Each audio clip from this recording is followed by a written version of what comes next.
Hi, I'm Janeen Vosper, and I have got with me today the Morning Tea Marketing Missus. We have got a great speaker, one of our ladies, Kate Smith, who's going to share some information. But first of all, maybe everyone wants to say hi and their business and what they do, just so that whoever's listening knows who we are and how we can help them.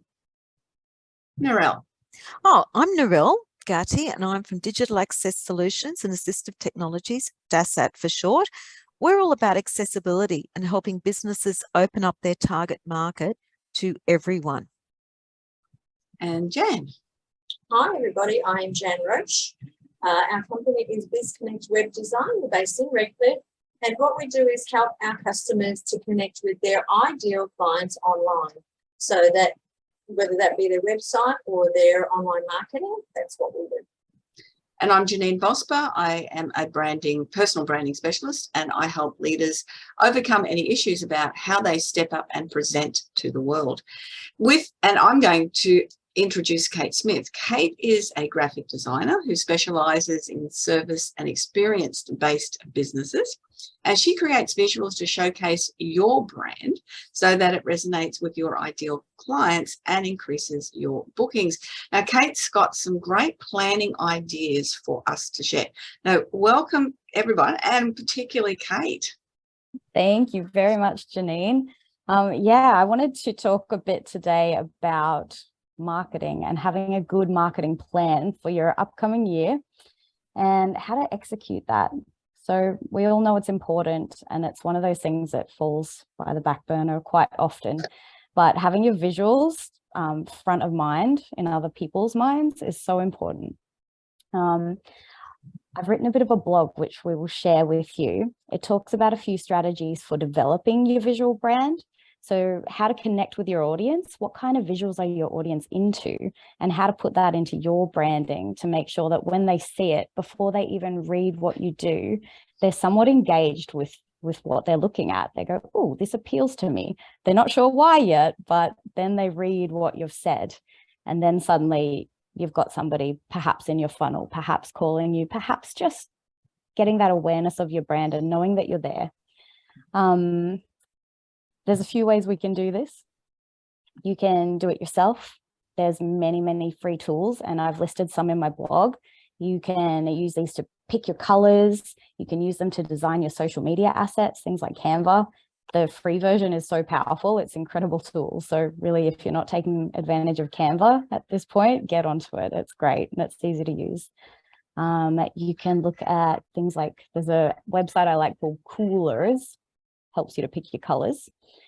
And if you really don't want to deal with this side of your business and it doesn't interest you, then I guess that's the time you look at hiring a designer, someone like myself who does branding for a living, who's going to take all the guesswork out of finding your target market, knowing what they like, targeting them visually, and putting that into your branding so that people just see you and automatically your audience goes, oh, this is something for me. And planning in every aspect of your business is so important, but particularly when you're starting out, Kate. Hey, what should people be doing when they're first starting out? What steps should they take to ensure that, because it's expensive to do it, so you want to do it right the first time, don't you? It's true, and it is expensive, but it is also something you can do by yourself if you don't have the capital to hire somebody. I think the best thing I can tell you is to be consistent. I think a lot of companies start, or small businesses start, and they see something they like and they use that kind of visual, or they pick a new color because they've decided they like that better this week, and suddenly none of their marketing looks uniform, and you're going to lose that brand recognition.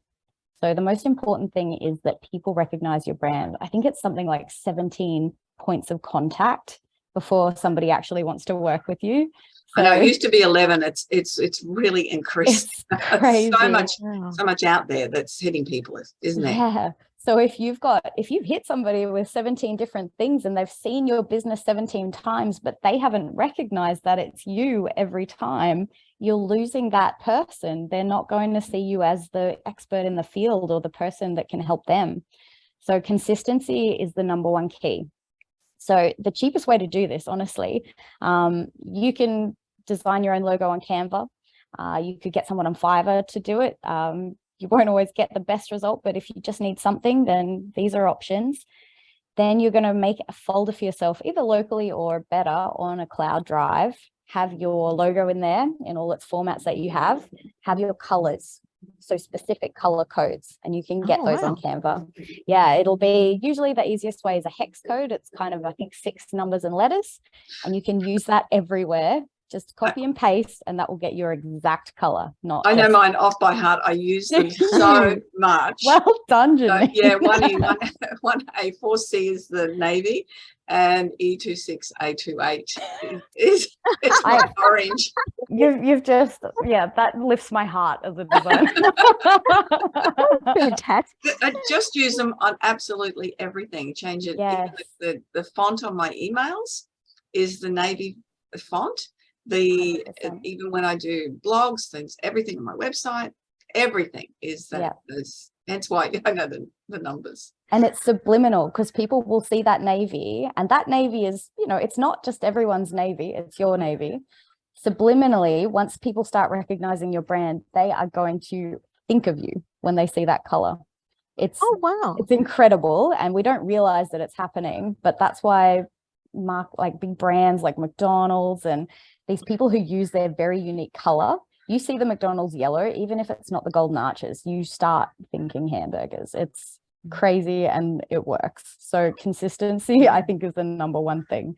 So I've got to be, I can see that, because don't laugh. When we went and bought some lounge chairs, I do like my rum, and I bought Bundaberg rum yellow accidentally. And I had no idea. And we got home, and a friend said, "Oh my gosh, Narelle, don't you drink enough of it?" And I'm thinking, what? And she went and got the bottle and put it beside the chair. Yep. That's definitely cross-pollinating. It was accidental. I blame it on my site, but that's awesome. Any questions? I've actually got one, because now I'm really curious. Actually, I'm very curious now. Is when, like with color, because most people aren't aware. All I see now is very bright color. If you put like the navies, the dark, the blacks, the charcoal browns, all those similar ranges together, I cannot tell you what color it is. I would say it's just all whatever the first color was. How much do you have to take that into account, Kate? Gotcha. So there is definitely tools to help you with this as well. Okay. And you know what? I'm taking more and more notice of it since I've met you, Narelle. And since I worked at my last company, they were very strict on it. The last employer I worked for, they made sure we tested all colors for contrast. And excellent. They adhered to the WCAG standards. So yeah, hopefully people like yourself wouldn't have a problem seeing buttons and like visuals on the websites. Oh, wow. That's good to know, because the more sight I lose, the bigger an issue it is, except for when you buy armchairs. But just interesting. Narelle, can you see my orange? No. You can't. Okay. No. But I will have to tell you, Janeen, I had another major sight loss over Christmas. So I am about that far off being totally blind, which will be awesome, because then I can stop learning how to do things. One of the problems with sight is we continually relearn. So when you were talking about the subliminal messaging, Kate, that really struck me, because that's something that is, that's excellent to know, because for me, even though I can't see that color anymore, you said like the McDonald's yellow, and I could picture it in my mind. Mm-hmm. And that description is really good. So if someone said yellow and I said, "Oh, well, which shade?" and they said McDonald's, I know exactly what they're talking about. It's true, because you have seen it before. Yeah. And the marketing is so successful. The yellow in your background there, Narelle. What's your hex codes? I don't know, actually, because my mother chose it. I was running backwards and forwards saying, "Does that look okay, Mum? Does that look okay, Mum?" She's an artist, so, it was handy. And then she said, "That yellow, but as long as it's not Bundy." Well, it won't be Bundy yellow, because Mum hates Bundy. But yeah, it's just interesting, because for me, with my side issues, and I love colour, it is probably the one thing that I'm going to miss more than anything is colour. So that subliminal stuff to me is going to be more important than people can ever realise. Like Janeen, you said navy blue, and I knew straight away what colour the navy blue was, but the orange, orange is what, so many shades of orange that I can't sit and tell you in my mind what I'm picturing. Yeah. Interesting. Now, Kate, I know when I was looking at colours to do a little bit of rebranding, there's colour wheels that, you know, certain colours have certain meanings. Yeah. And Definitely. for me, it was the trust and reliability as well as the fun. Plus, I wear everything orange, so it just all worked out that way. Perfect. Yeah, there's definitely meaning behind colors. I have another blog about that, actually. I should drop that as well. Great psychology behind colors. Like with my over 50s health, I actually saw a color consultant and we went through the meaning of different colors, and I ended up choosing 4 different colors that all complement each other, that can all work together, and everybody can wear these 4 colors that we have, which is awesome. Yeah, so I'm pretty happy about that. But look, I can't wear orange, but I love orange because of the meaning behind it, like the emotional meaning behind orange. Well, what is the emotional meaning of orange now? Well, there was a book, and it's a friend of mine actually years ago. She wrote this book called Orange Underpants, and that was, I mean, it sounds funny, but it really is fantastic, and it goes into the psychology of colours. And wearing orange underpants gives us emotional support. However you read that or however you take that, but that's what the meaning of orange underpants in this book was all about. So yeah. That's awesome. Yeah. So Kate, when you're doing the graphic design, then you would be looking at information about, you know, joining what the company does with colours that match the meaning. 100%. And some of my clients have ideas of what colors they want to use when they come to me. And sometimes that's a really good match with what they do and what they want to express. And sometimes I do have to kind of suggest that we go in a different direction, because the colors that they like aren't necessarily the colors that will express their offering the best to their clients. So yeah, it definitely comes into it. Color is massive. So the colors that your designer chooses for you, it's really important that you use those, and they have meaning and they will get you that brand recognition. But what about font and size of font and those things, imaging with it as well? Because isn't that all part of graphic design? Definitely. Yes, your font is important, and your designer should choose you some fonts as well. There'll be the fonts that are in your logo, for example. These may or may not be the fonts you use throughout your brand commonly.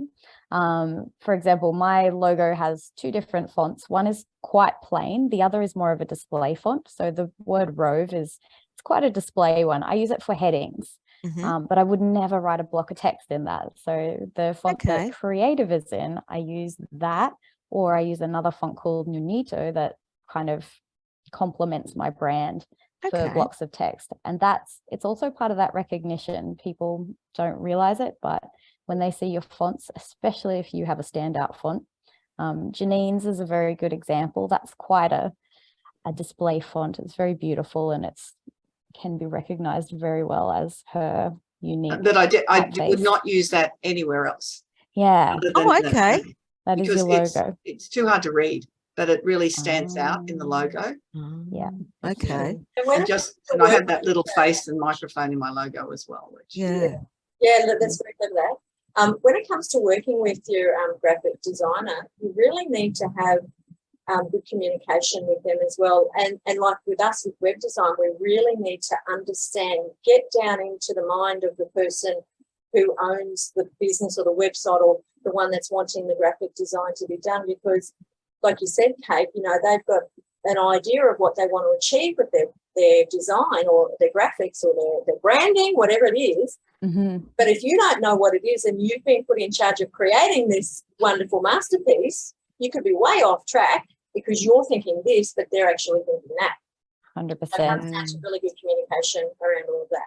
Yes, and yeah, I'm sure you do the same, Jan. I take a pretty extensive brief to make sure that, I've got right down to the mission and vision and everything that the company wants to achieve. And I make sure what they're asking me to do matches with that. And if I get to the end of a brief and I say, look, you've asked me to do X, but it sounds like you need Y. Yeah. Are you sure you need this? Yeah. And what is it going to do for your business? Because maybe you'd be better off with Y. Okay. Yeah. So communication. And I liked how you mentioned before Canva. We use Canva as well. But there's another app that I've been using for quite some time. It's a paid app, but you can have the free version. It's called Promo Republic. Okay. And it's a great tool in that us looking after multiple businesses with their social media, their Google My Business and so on, I can have multiple businesses in this one platform where I can choose to post to Facebook, Instagram, Google My Business, all in the one platform from the one. Oh, wow. Yep, and I can, so, Canva, Promo Republic is very similar in that you can go and create all of your posts in the one place and then post immediately or schedule to post. So that's a brilliant little tool that we've been using. So yes, we have both the paid version of Canva and Promo Republic. So that's another good one to keep in mind if you want. Fantastic. Yeah, I've been using two separate tools to do that. So I will look into it. Thank you. Promo Republic, check it out. I've had it for ages. I can't remember how long. I can't remember how much it cost me, but I got a lifetime subscription and away we've gone. So, but it's great because you can also bring up the month of what you've had scheduled, and even going back in time, you can see all of the posts that have been put up for every single one of those businesses that you have listed there. So great tool. Wow. That's awesome. That makes it a lot easier. I know, even the scheduling part. I think we might have to do a whole session on that next time. Yeah. Scheduling, because we're talking about planning through January, and where everyone's offering their expertise. The first one I talked about your vision and your mission statements and the importance of doing that. Kate's talking Kate, is there three major takeaways that you really want people to make sure when they're planning their graphics for their business? Okay, I would say consistency, number one, 100%. Make sure whatever you do, you keep doing it. And I guess that is number one. But the second thing is you need to look at your customers and find out what is going to appeal to them. Not what you like. If you like purple, that doesn't mean you should have a purple logo. Unfortunately, if your customers aren't going to vibe with that, just don't do it. Find something that will work for them. So do your research on your market, look at what they're going to vibe with and do that. And for number three, I would say just keep front of mind, keep using your visuals. So just so that you have that volume of visuals out there. I post 3 or 4 times a week just so that people are still familiar with my brand. They see what I'm doing and they get familiar with my balloons, and this color scheme is very much my color scheme. And so that when they see that, they think of me. So I would say volume, know your customer, and be consistent. Yeah, great. Absolutely great advice. Oh, excellent. I'm looking forward to hearing from Jan and Narelle as to their planning when we meet again and we create this next conversation. If anyone has got that's listening would love to know more about how Kate can assist them with their graphic art, then we will put details for all of us in the show notes, and you'll be able to get in touch with everyone. We hope that we've provided, and particularly with Kate, but with the conversation, plenty of interesting content and great information on those apps too, Jan, that you can go away and check them out and apply in your own business. Maybe save a bit of time and a bit of money as well. We really appreciate you listening. The purpose of the Morning Tea Marketing Misses is to do exactly what we've done today, is to provide some valuable tips to small business owners and sole traders that you can improve your online presence and communicate more effectively to a larger audience. And before we wrap up, does anyone want to say anything, or just goodbye, or whatever you want to do? Just any other I just want to say thanks, Kate. That was really interesting. And Jan, thanks for the name of that app. I'm going to go and look it up. Thank you. Yeah, likewise. Yeah, no, Thanks, well done, everyone. Kate. That was really fantastic. And Janeen, as always, you Yeah. led our team wonderfully. Definitely. I love it. Try and shut me up. Thank you, Kate. Thank you, Narelle. Thank you. And Thanks, everyone. thank you for everyone that's watching and listening to this. We would love to hear from you. Please remember to subscribe to the YouTube channel and to get in touch with us and just to keep in touch. Bye-bye. Bye.